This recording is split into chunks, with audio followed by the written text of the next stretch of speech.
नमस्कार, मैं हूँ डॉक्टर शिवम दीक्षित और आज हम आपको बताएंगे पेट के कैंसर्स के बारे में। पेट के कैंसर्स जो सबसे ज़्यादा पाए जाते हैं गैस्ट्रिक एडिनोकार्सिनोमा के फॉर्म में। एडिनोकार्सिनोमा का सबसे ज़्यादा कॉमन टाइप का कैंसर होने वाले पेट के कैंसर है। अब कौन कौन से इंडिविजुअल जो हैं वो पेट के कैंसर से ज़्यादा सफ़र होने के चांसेस रहते हैं। तो ऐसे पेशेंट जो बहुत ज़्यादा हाई सॉल्ट इनटेक करते हैं, ऐसे पेशेंट जिनको क्रोनिक इन्फेक्शन हो रखा है हेलिकोबैक्टर पाइलोरी से, मतलब पेट के छाले हो रखे हैं, ऐसा बैक्टीरिया जो पेट के छाले कराता है। इसके अलावा लो फाइबर डाइट ले रहे हैं।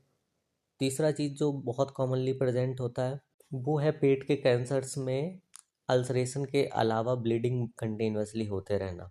कुछ केसेस में क्या है कि जेनेटिक म्यूटेशंस भी एसोसिएटेड होते हैं, जैसे कि लिंच सिंड्रोम हो गया, पीयूट जैगर्स सिंड्रोम हो गया।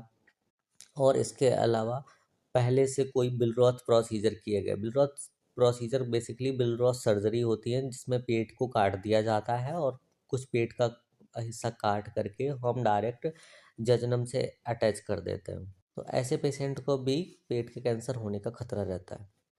अब आपको करना क्या है, अगर आपके इंसान अगेन अल्कोहल और स्मोकिंग जो है वो पेट के कैंसर को जो रिस्क फैक्टर है उसको 1.5 से 2 गुना बढ़ा देती है। तो आपको ये भी ध्यान में रखना है, इनको अवॉइड करना है, डेली एक्सरसाइजेस करनी है, लो सॉल्ट इनटेक करना है और एम्पल अमाउंट ऑफ वाटर लेना है। कभी भी पेट में दर्द हो रहा हो या गैस्ट्रिक ऑब्स्ट्रक्शन जैसा महसूस हो रहा हो तो उसके लिए आपको तुरंत डॉक्टर से परामर्श लेनी है। और जब हमारे पेट के कैंसर हो जाते हैं तो उसके बाद हम डायग्नोसिस के लिए क्या करते हैं, एंडोस्कोपिक अल्ट्रासाउंड, एंडोस्कोपिक बायोप्सी कर सकते हैं, अपर एंडोस्कोपिक स्पेशली। और टोटली अगर हमें देखना है कि मेटास्टेसिस हुई है तो नहीं हुई है तो उसको देखने के लिए हम पैट सीटी करते हैं, जिसमें क्रूकनबर्ग ट्यूमर एक बहुत कॉमन आता है, जिसमें क्या होता है कि पेट से कैंसर स्टार्ट होता है और ओवरी में मेटास्टेसिस के सेल्स डिपॉजिट हो जाते हैं, जिसे कहते हैं क्रूकनबर्ग ट्यूमर। ऐसे केसेस में आपको अवॉइड करना है और चेक करते रहना है। पेरिटोनियल मेटास्टेसिस अगर हो रखी है तो हमें एंडोस्कोपिक लेप्रोस्कोपी भी करनी पड़ती है।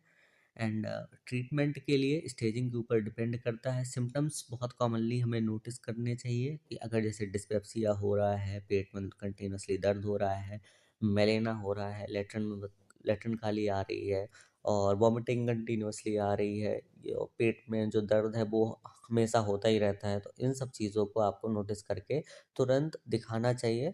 और जिससे कि जितनी जल्दी डायग्नोसिस हो जाती है उतना आप सही होने के चांसेस ज़्यादा रहते हैं। Thank you so much, and please do share to your friends and family members, and don't forget to follow us.